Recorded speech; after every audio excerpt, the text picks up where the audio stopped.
فلوس، عايزه فلوس. طب يا ستي انت عايزه فلوس على ايه؟ على ايه؟ عملت ايه؟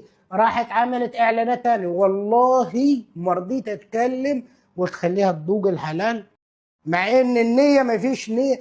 يعني بصوا، رقاصه لفحت الفلوس و... وكل يوم تقول لي عايزه فلوس، عايزه فلوس.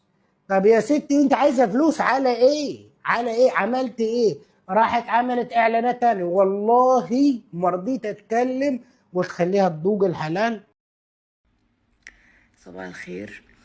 أنا عايزة أوضح حاجة. آه، آه، أنا يا جماعة ما اشتغلتش في أي شركة عقارات ولا غير عقارات.